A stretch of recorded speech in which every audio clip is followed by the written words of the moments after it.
when people feel understood and heard, I think that's when marketing really works. It's natural for CEOs and founders to sometimes look at marketing as like, okay, we have to like talk about who we are, what we do, what our thing is, and like push it out there and be like, this is my offering and this is who we are and everything. But it's almost backwards. Like I think instead what I see as being super successful is just being there to serve and help and support. They go from like feeling like they're being sold to feeling understood and feeling like whatever you have, whatever your product or offering is going to solve their problems. And like ultimately that's what good marketing should do. Attention marketers and entrepreneurs, this is Valuetizing, the place where we talk about scaling brands worth promoting. If you're a mission-driven entrepreneur obsessed with creating, scaling, and exiting multi-million-dollar brands, this is for you. My name is Santiago Phoenix, and I am a business growth consultant, online marketer, and investor. I have helped more than 100 7- and 8-figure founders increase profits, claim their time back, and transform the world. Now it's your turn. Welcome to the show. Hello, and welcome to Valuetizing. My guest today is Jessica Shirra, a Fractional Chief Marketing Officer and Marketing Leader for DTC brands and online creators. Jess was publicly shouted out by Jenna Kutcher, one of her clients, and she's currently the marketing leader for other high-growth brands like Clean Mama. Jess, welcome to the show. Thanks for having me. Thank you so much for being here. I'm so, I really admire how you get so much client love on social media. Thank you so much.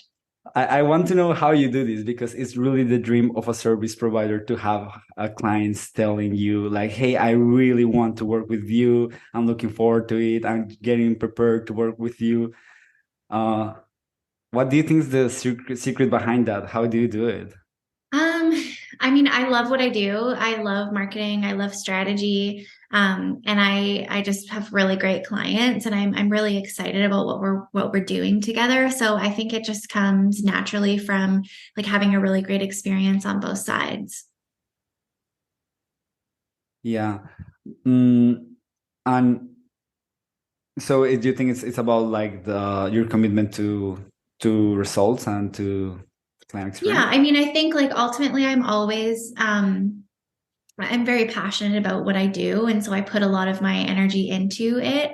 And I'm always really looking for like what's the best thing for my clients and just making sure like I'm trying to like be a good service provider, but at the end of the day, like I think the most important part is that like I care about driving results and I care about what I'm doing, and that just comes through in how I work with clients. So I think that in turn results in good feedback is they can just feel that I genuinely truly care. Like this is more than a business for me. It's more than me just like trying to have a job. Like I'm just very passionate about what I do, and when I work with clients, I almost view their business as my business as well. And so I think the level of care isn't always there with service providers. And I just really make sure that that is there when I work with clients, and that ends up resulting in, client love and great feedback. I love that. And I think that level of care also shows in that you are always trying to educate your audience. Yeah. Yeah, definitely. Yeah. So that's amazing. That's great, because I've seen other fractional chief marketing officers struggle to stand out. And I think also part of what I've seen that you do really great is design. Like I'm not good at design, but you have like a brand. Is that something that comes naturally for you? Because most people, I don't know, it seems like, for example, many marketing agencies, they do great work for their clients, but they do not apply it to themselves. Yeah. Yeah, thank you very much. I mean, I think I am like a pretty creative person. And I have always in my marketing career worked very closely with creatives. So designers, video editors, copywriters.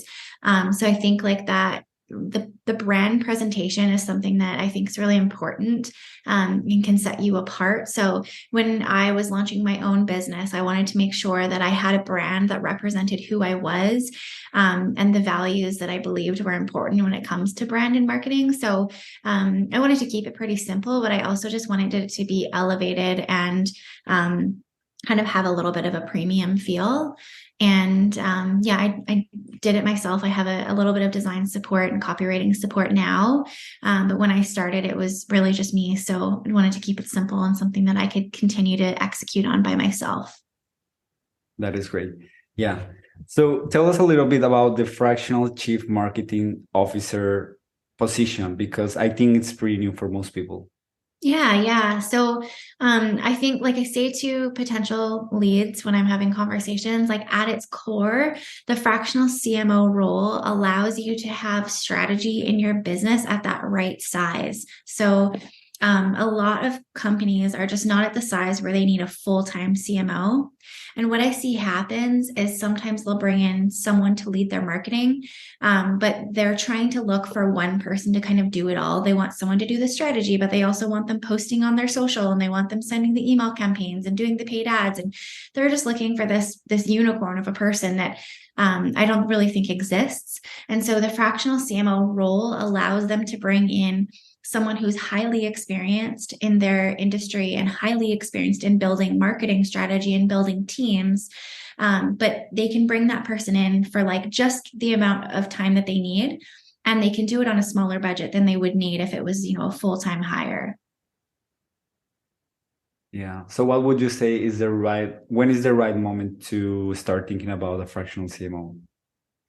I think there's a variety of different clients that it works really well for. So starting all the way at like a startup, so somebody who hasn't even launched yet, might seem early to have a fractional CMO, but I think the benefit at that stage is when you're starting, there's so much to do, and it's kind of hard to know where to start. And, if you're looking at, okay, I need a logo, I need a website, I need social media presence, I need whatever, packaging for my offering or whatnot. The good thing about a fractional CMO is I help clients figure out like what are those must-haves, like what are the things you should be doing and focusing on right now in your business. What do we push to like the 3-month, 6-month mark, 12-month mark? And then the other thing is like I've been in this industry for nearly 15 years, and I have a really well-established vetted network of professionals. So if they need to pull in a copywriter, if they need someone to do their logo, not only do I know what they should be paying in terms of like average pricing, I also have people I can refer to them that can do the work relatively quickly for them. So it saves them a ton of time and often saves them money because clients generally don't really know what things cost. And so I can give them a range, like, you're going to look at like this on the low end and this on the high end. So really help them like map out where best to spend their budget and, where I might allocate more money and where I think they can kind of, do something on like a cheaper budget based on kind of the size of their company. So that's more the startup space. Companies who might have like a small marketing team, but they're seeing sort of like stalled growth, or they're really looking to take that next step and they just don't feel like their team has the strategy chops that they need. So often they'll have people and it might be, a well-oiled machine, but they're kind of like, okay, what do we do? Like, how do we go from where we are, maybe at 3 million? How do we get to 5? How do we get to 10? So I help them put together strategies around like, what should you be doing tactically for marketing? What does your team growth plan look like? What do you need to be looking at in terms of like budget for marketing? What should your sales projections be? So really mapping that all out for them so that they have a really clear growth strategy and, measurement like plans so that they understand, are they making steps in the right direction? I think this is so important because one of like, I read an email recently that was talking about how you cannot do fractional leadership. And they were kind of bashing out on fractional CMOs.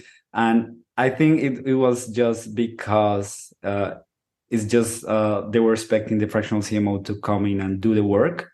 Mm-hmm. Yeah, how would you explain this to someone who has that expectation because they have worked maybe just with agencies? Yeah, I come across that a lot. And I think part of the misconception comes from, there are some people out there calling themselves a fractional CMO, but they also end up doing everything. So they end up being that unicorn person I was mentioning, where they're doing strategy, but they're also doing all the executional work. So I think that's where the confusion comes from. Whenever I talk to clients, I explain like exactly what I said to you at the beginning. Like my expertise, the thing that I'm amazing at is strategy and building teams and helping you figure out what is the right next step for you right now. Sure, I can go in and post your social media content and do your email, but like, why would you pay somebody, CMO fees to do something that's like a $25 an hour task that you can bring in somebody like very executional and junior to be doing that work. The other thing too is that like I'm not an expert in any one channel. So if you take just social media or even paid ads, for example, like those are spaces that are changing every week, if not every day. And if the person on your team who's doing those things for you doesn't eat, sleep, and breathe that channel and like understand and follow the changes and keep up with the trends, then chances are you're probably not executing in the most powerful way. And you're probably leaving money or results on the table because you could be doing things better. So what I like to do is almost establish like a fractional team for my clients. You've got me up here doing strategy, and we pull in the right experts at the right time. So you might need a really great conversion copywriter to write your landing page. Well, let's get them in there. Let's do that project. And then we don't need them anymore. So we pull them in as needed. Or maybe we want someone on social and we just want social to be amazing. So we have this contractor who's executing on social every month, and they know their space really, really well, and they're doing a great job because that's their expertise. So I like to just build this sort of fractional team for my clients out of people who are really experts in their space and really like know their lane really well. Yeah, to me it makes total sense. But in your experience, do why do people hire fractional CMOs, and like not people in general, but personal brands? Because I think this like chief marketing officers is a very corporate term. In the personal brand world, I don't know, it's kind of assumed that that person does everything and is like the genius. Yeah. It can be a few things. So with Jenna Kutcher specifically, like she's a marketing expert. And so some people might be like, why would a marketing expert hire a CMO? Like that's kind of weird, right?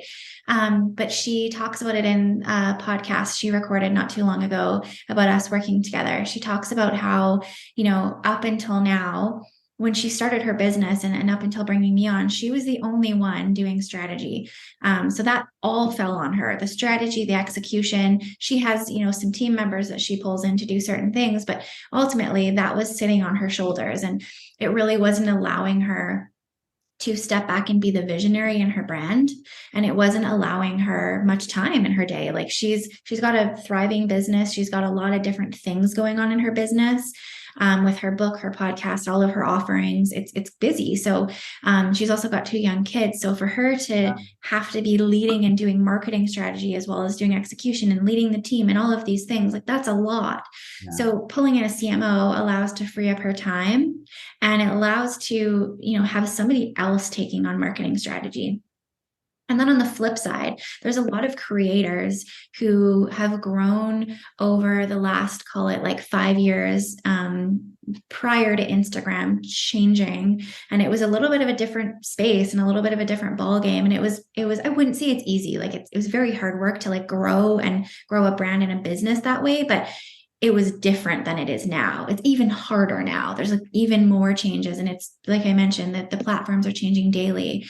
And so there's a lot of creators that grew in this time where there was a lot of momentum behind Instagram and these various platforms.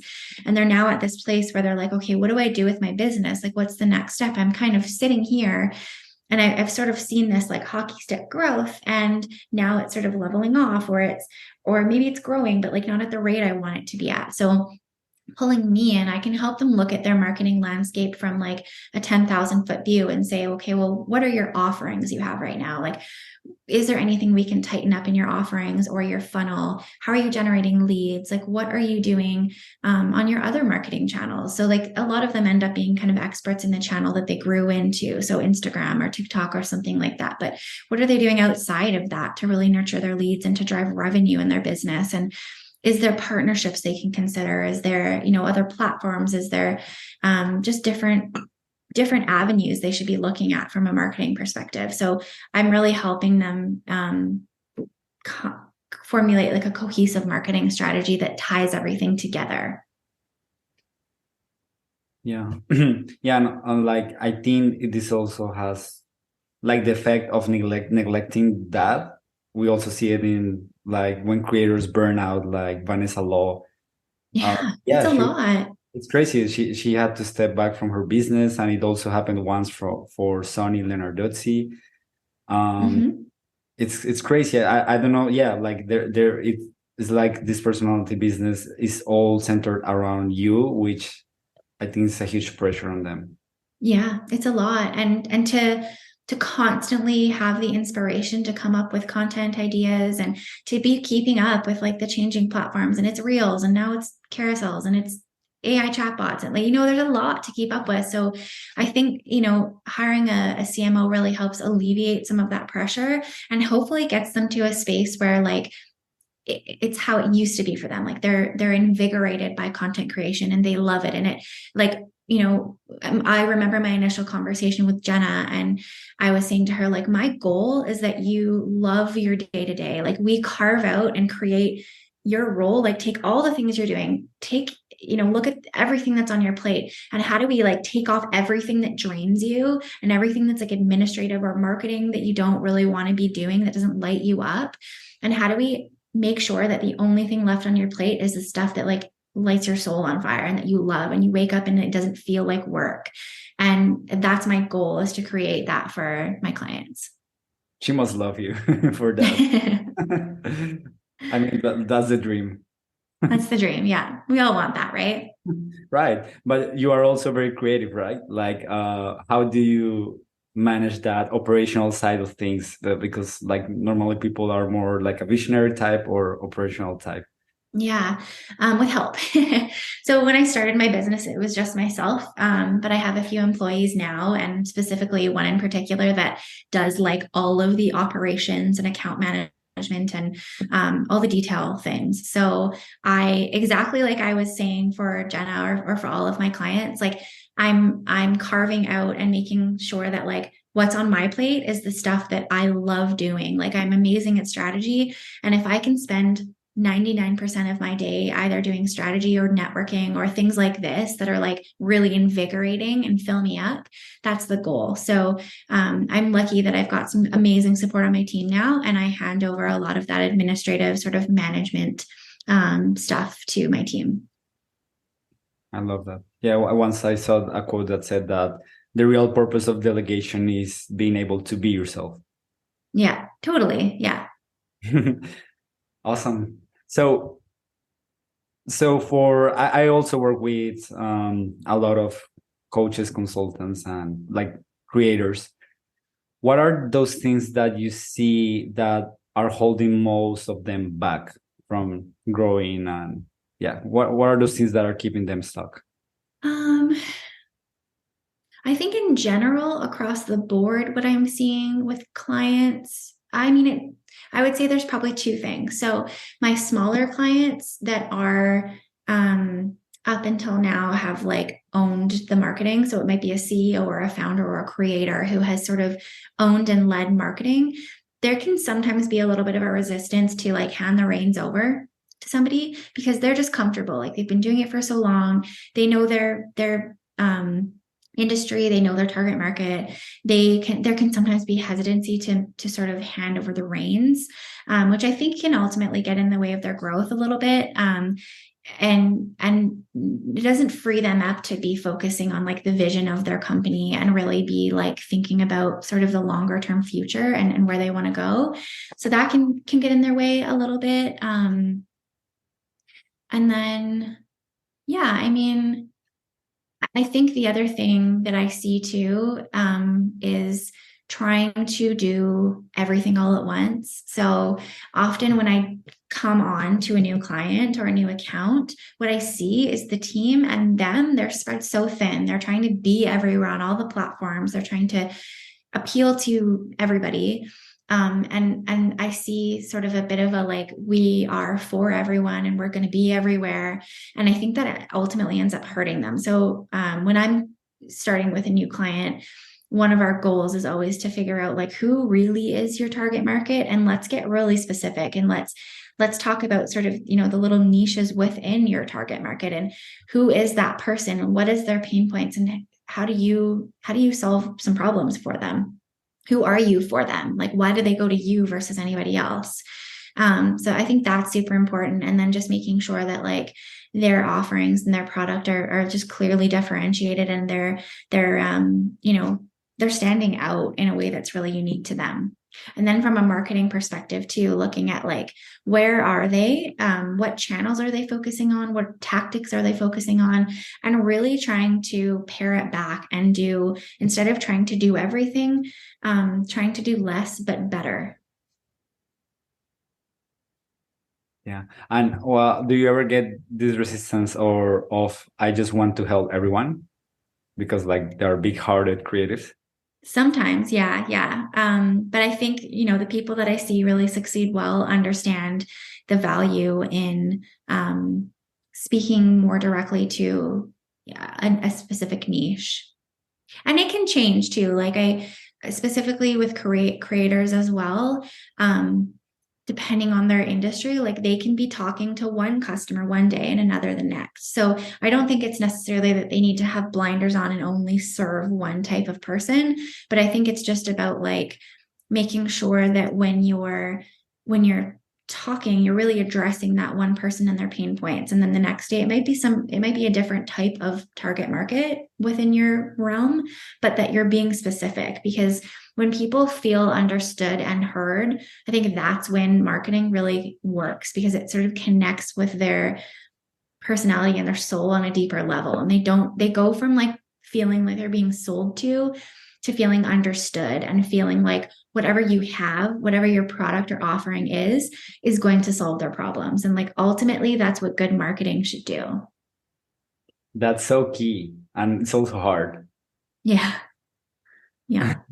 Do you have any, I don't know, not tips, but any frame of mind to do that? Because like, for example, Jenna, she's great at doing this. Like, of course, she has her offers, it's a business, but it's more like that. Like I see people, she becomes kind of an icon for a lot of people. Yeah, I think a few things. I mean, I think ultimately, coming from a place of like wanting to serve your customers or your followers. So I think it's natural for CEOs and founders to sometimes look at marketing as like, okay, we have to like talk about who we are, what we do, what our thing is, and like push it out there and be like, this is my offering and this is who we are and everything. But it's almost backwards. Like that can almost have the adverse effect. Like it can sort of cause people to be like, whoa, this is spammy and I don't like this and this doesn't feel good. I think instead what I see as being super successful is just being there to serve and help and support. So whatever your niche or your industry or your audience, again, like what problems do they have and how are you helping them? Like, are there things you do in your day-to-day that you can share with your audience or your target market that might help them, like tips or your process or your the benefits to something? Like I think if you're always coming from a place of putting yourself in the customer's shoes, you're always going to be doing things right. Because if you can say like, this will be valuable and somebody would save this or they would share this or they would like this or this would help them solve XYZ problem, then your marketing goes suddenly from like a push to a pull. Like you'll go from, you know, pushing out your stuff and maybe getting a few bites to having like people come to you and be like, what's this thing? Like, I see you posted this, or I saw that offering or this thing, and they'll be interested and they'll naturally be coming to you because of the value that they get from you for free. And I think the perception should always be like, okay, wow, if I'm getting this much value for free and I'm learning XYZ or this problem has already been solved for me, with this free content, like imagine what I would get from the paid content. It's going to be that much better. That's amazing. Yeah, because I was raised with a lot of male marketers, direct response, sales. But yeah, I think, do you think like women have a different way to market? Oh, it's a really good question. I don't know. I mean, everybody has a different way to market. I think like I've met many different CMOs, fractional CMOs, and everybody has a different approach. And industries are also very different too, D2C versus B2B. But I think, yeah, I mean, I think ultimately, like if a client is looking for a fractional CMO, I do think some of the questions they can ask would be around someone's philosophies about marketing. How do they think about marketing? Like, what do they think works in marketing? What do they think doesn't work in marketing? So, I mean, I'm always client centric. I'm always trying to put myself in the client's shoes, and I want marketing to be all about the customer and helping them and serving them. So I think that's, an interesting question to ask when you're considering hiring a fractional CMO is just getting a take on that. Like, how do they feel about that? What sort of frameworks do they use to approach marketing strategy? Yeah, there should be kind of a resonance, Yeah. values, and tactically, I know one of the biggest struggles for creators who already have an audience is to approach cold audiences. Because it's almost like their superpower is everything that you are saying. They can connect with people, but whenever they're trying to approach cold audiences, it can sometimes be a struggle. Have you seen anything in particular that works there? Yeah, definitely. I mean, there's so many different ways to go about that, but like a few things that work really well are partnerships or collaboration. So I have a client now who's looking to grow. This is another different client, not Jenna. She's looking to grow her business and her following. And one of the things we're recommending that she does is collaborate with other creators or brands who have a similar target market. So instead of going out completely cold to like who knows, you're going to someone and you're saying like, hey, I think your market is similar to my market and we do different things, but this is the value I think I can bring to your market. And I would love to collaborate with you. Maybe that looks like a partnership. Maybe that looks like a contest. Maybe that looks like a virtual event. There can be a number of things they do together, but getting in front of someone else's audience and understanding that like they already have trust with this person that you're partnering with, I think gives you that leg up a little bit. Because it's almost like a recommendation or a referral. This person that they trust is saying like, hey, this person's great and I think you're going to like them. So that's like one avenue I would go for. But when it comes to like straight cold marketing, like if we're looking at like potentially social media ads or something like that, again, I think always coming from a place of value. So something that works really well for Jenna, she does a lot of paid ads, but they're very, they're from a place of like, how can I help and serve my target market? And I see a lot of other creators do this too. So you might be flipping through Instagram stories or something like that, and you see the things that catch your eye are the ones that make you feel heard and understood. So, are you an agency owner that is blah, blah, blah, and looking to do XYZ? Like, yes, oh my gosh. And, hopefully that headline catches your attention and then you start reading. So it's all about like understanding your target market, using language that they use and speaking to the pain points that they have. And if you can hook them that way, and then immediately serve some free value. So say like, I know you're struggling with XYZ. Here's a free training. Here's a free download. Here's a free something. You're going to see success because they're probably at that point going to download your thing, which means they're on your email list, and can get to know you better that way. Or they might check out your account. And if you're doing social media right and you're constantly providing value through your channels, then they will look around, like what they see, and then follow you. So I think that's really, how to succeed with a cold audience is putting them first and doing what you can to offer them some free value right away. Yeah, it's almost like, I don't know, I do a lot of copywriting, and at first I was very focused on words, but I don't know if I'm superstitious, but now I think that the words actually, like, people sense the energy. Oh yeah, absolutely. Do you feel that way too? Like, it's not just how the graphic looks or what we say in the copy, but it's also like really the transmission of energy. I think so too. Like, especially when it comes to social media, when you're on video, like people can feel the energy through that. And I think ultimately what I see people being successful in is when they're authentic and they're true to themselves. And they, at the end of the day, they just want to share their story and help others. Amazing. That was great. I definitely agree with all that. And it's not the latest shiny funnel because most people think that's the key to success with marketing. But I think these foundational principles are really the key. Yeah. I mean, don't get me wrong, funnels are important. I think like that first step I mentioned is part one and what gets you the initial lead and the initial follow. Funnels are just as important though. Like you don't want necessarily someone to join your email list and then that's it, or follow you and then that's it. Like it's really important to have those funnels in place. Otherwise, you're growing your lists, growing your followers, but you're not really nurturing them, teaching them who you are, how you can support them, and ultimately, like that's going to result in a lack of sales. So, looking at your funnels from all the way from like an email funnel perspective, all the way through to like, what are you doing on social media? There's some amazing chat funnels you can create on Instagram now that are automated. So like set up once and they're there. There's just some cool things you can do with that now. So funnels are super key, but definitely not where you would start. Yeah, I know you are big on tech. Yeah. And do you see email marketing being as important today as it was before? Oh, definitely. The number Yeah. one channel?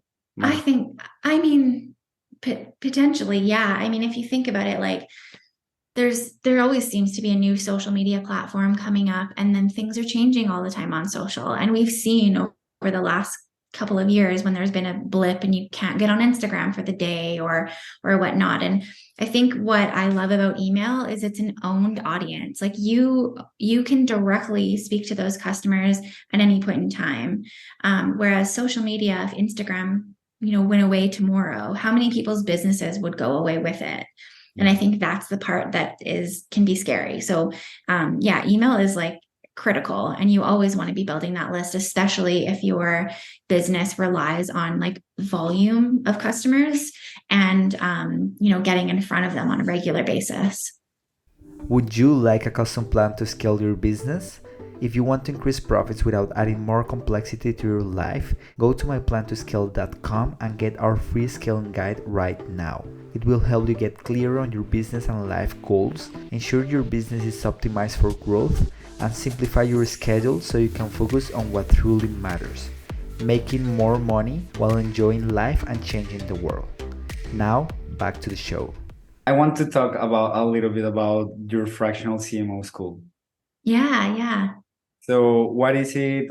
Is it a future project or what's the idea? Yeah, it's at like very early stages. So if you go to fractional.cmo.school on Instagram, you can see my website linked there. And it's again early stages. I'm getting a few templates up in the shop that people can buy, but ultimately what that will turn into is me selling my fractional CMO framework. So this kind of came about naturally. Like as I started to build this business, I started to get more and more people reach out to me and ask me like, how did you build this? Like, how did you know you wanted to be a fractional CMO? How do you get clients? How do you sell them? Like, how did you land Jenna Kutcher from a cold email? How do you work with them? Like, what does a fractional CMO do? Like, especially people who are transitioning from a role where they are used to doing strategy and executing as well, helping them understand, like in the D2C space, what does that look like to just deliver strategy and do it in a really valuable way? And then how do you support your clients in executing without actually jumping in and executing?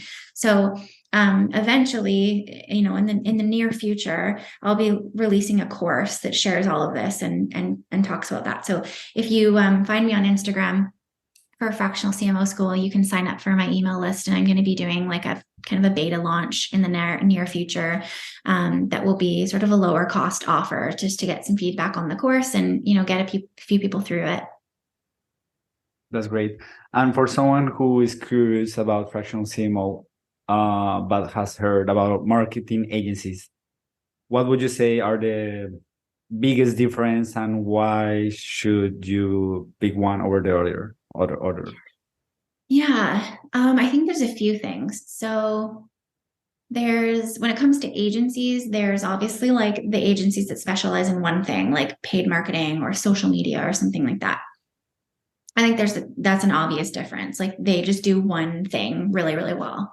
Then there's the agencies, or there's a lot of companies that call themselves a marketing agency that kind of come in and they do everything for you. And they say, we're going to put this team on and they're going to do all your marketing, and here's your strategy and here's everything. The difference, I think, between that and a fractional CMO is with an agency, they're going to have their own team. They're going to have, call it like a copywriter, a social person, a graphic designer, and that's who you have to work with. Like there's nobody else unless they like hire or fire or whatever's happening on their side. With a fractional CMO, and when I work with my clients, instead of having my own team, I have a large network of people. So I don't necessarily have to bring in this designer or that designer. I look at the client and I say, okay, what industry is this client in? Are they in, like, I have one client, for example, who's in the CPG, like they're a beverage startup in the functional beverage space. And so I want someone, a copywriter who really understands that space. So I'm not just going to pull in my copywriter who's my copywriter. I'm going to either make sure I have someone in my network that fits that and understands the industry really well, or I'll help them find that person. Yeah. So I think that's the big difference is, I'm always helping and making sure that like they've got the people they need to execute, but it's more about finding the right fit for their agency than putting like quote unquote my team on it. And the other thing too is, as a fractional CMO, I'm not a marketing manager and I'm not a project manager. So if I'm bringing in executional people, I've done the strategy, I'm passing the strategy off to them, and I'm checking in with them on a regular cadence. It might be monthly, it might be weekly, depending on the package I'm on with my client, but I'm not their day-to-day manager. So there does need to be somebody who's functioning as sort of a marketing manager, marketing coordinator, project manager that's helping the team stay on task. Yeah, and for the person, I mean for the provider. So let's say someone is between becoming a fractional CMO or starting their own marketing agency. Yeah, what do you think are the difference lifestyle wise or in terms of your strengths? I would say ultimately, if someone was trying to make that decision, I would ask them to get really clear and honest with themselves about what they like about marketing. Like, do they love strategy or do they love executing? So for me, I've always known, or I've known for the past few years, that I love strategy. It's my superpower. Executing, I just got to a point where it just didn't light me up anymore, and I found it draining. And I also found that, like, as I was growing into building bigger strategies that were more comprehensive, I wasn't the best to execute anyways anymore. So I can build a great social media strategy and pull in my specialists to help me build that out even better. But when it comes to actually doing the work, like, I'm not in those platforms day to day. So you don't even want me doing it. You want someone who like eats, sleeps, and breathes that platform, and they're faster than me. They're better than me. Like, I think that's the part that is great too. Like, I love hiring people who are smarter in their function than I am. So I think ultimately, if someone was looking at building out, like, do I want to be a fractional CMO or do I want to be an agency owner? I would ask you, what do you like better? Do you want to execute or do you want to just do strategy? The other thing too about an agency is you're going to be looking at like much more overhead in terms of hiring. There's going to be so much more admin on your side in terms of like managing client projects, like the project management side of it, the delivery, reporting back to clients.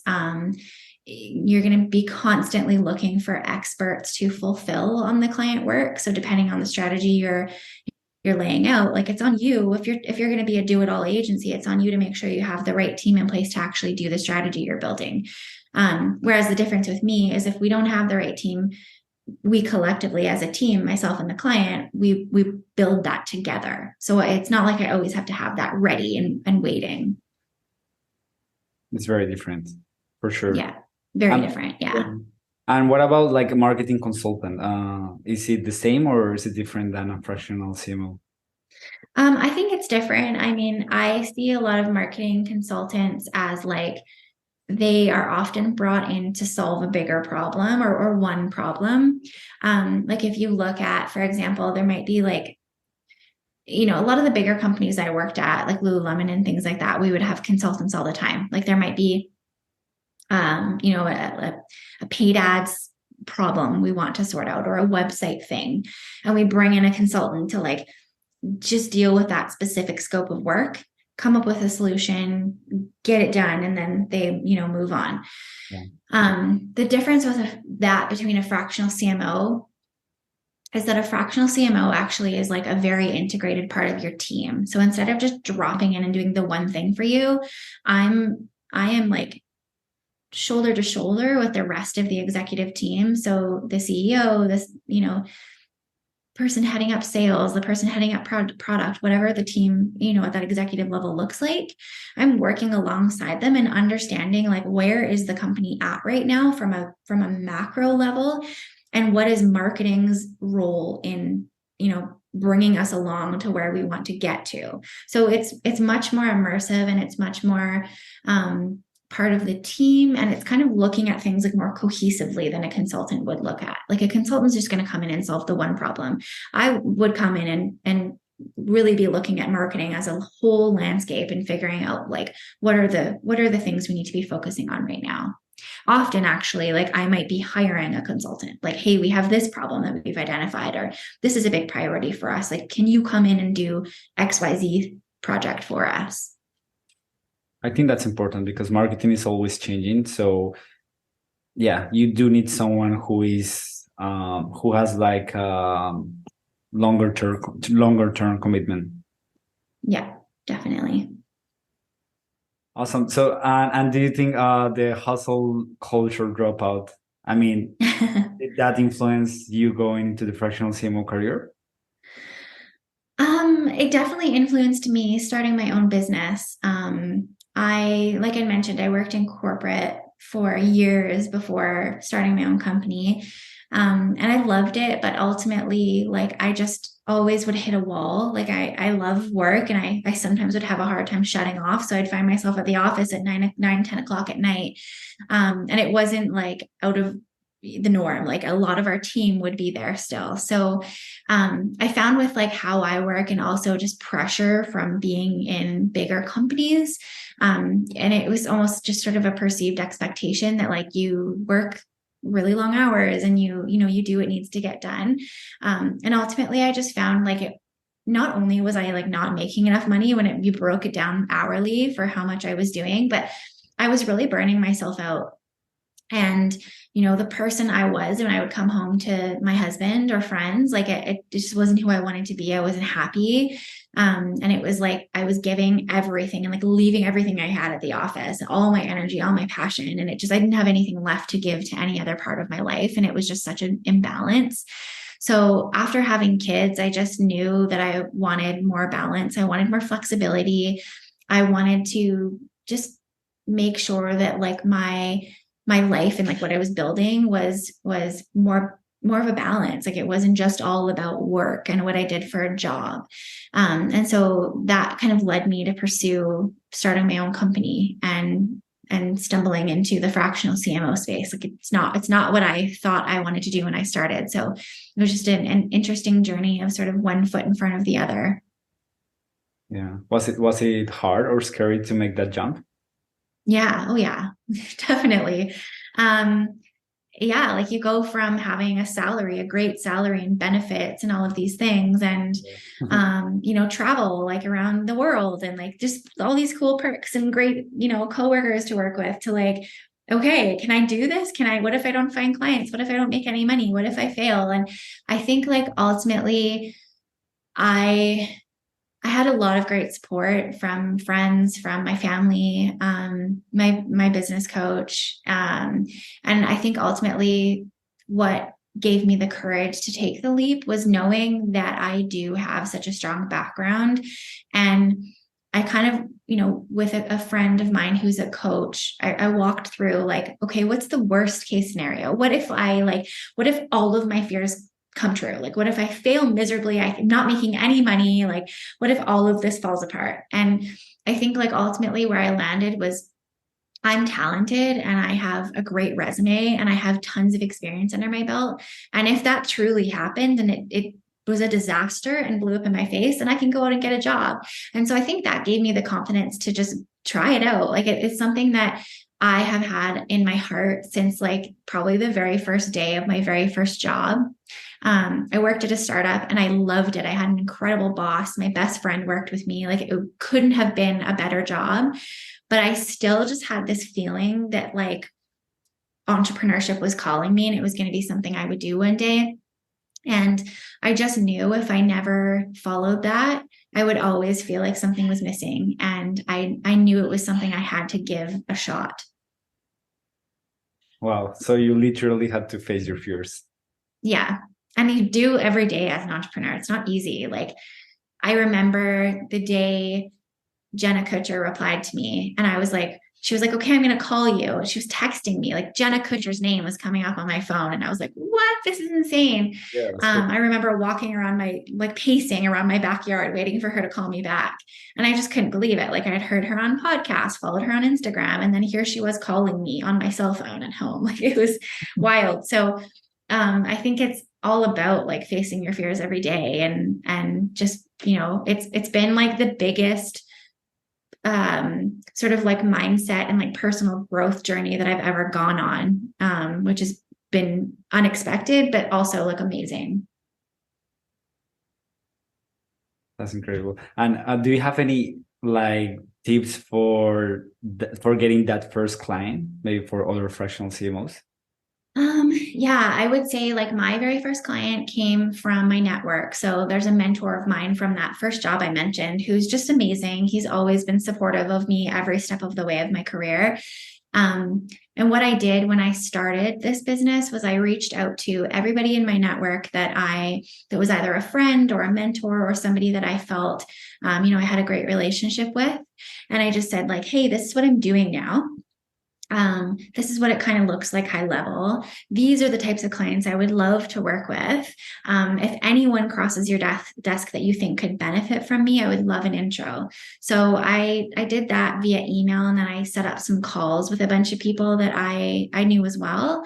And then that just generated a lot of conversation and some leads. And, I would talk to one person and maybe that wasn't a fit, but they would introduce me to somebody else. And so it was just a really great way to get my name out there and practice even talking about like what I was doing and what my offering was.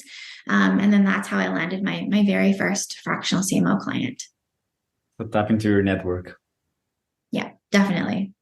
But I find too, like because I have closed clients both through recommendations now and cold. And interestingly, like Jenna Kutcher was cold and we closed that pretty quickly and started working together like relatively quickly.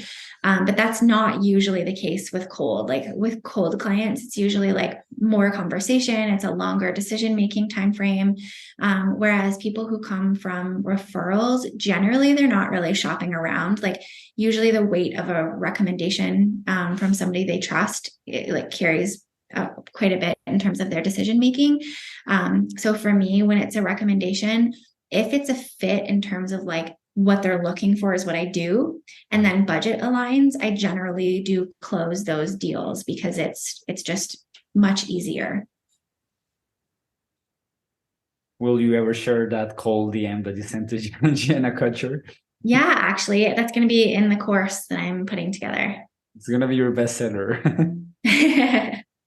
No, like seriously, I wish you a ton of success with the fractional CMO school, because I think a lot of both companies need it, and also there are a lot of people who are amazing at marketing, but they just need that mentorship to build this new career. Yeah, definitely. I agree. All right, that was incredible. Thank you so much. Where can people find more about you if they just want to know more about your story, or get you on board as a fractional CMO? Yeah, they can check out my website at jessicashirra.com. So JESSICASHIRRA.com. Or they can find me on LinkedIn or Instagram. So my Instagram handle is marketing.by.jess. Thank you. And I love that quote that you posted, that the best marketing tactic is care. Yeah, I know. Not enough people do, right? If you enjoyed the show, hit the share button and send it over to one fellow marketer or entrepreneur. We work hard to make sure they'll thank you for it. Also, to get featured on the show, go to valuetizing.com and apply to become our next guest. Until next time, keep valuetizing.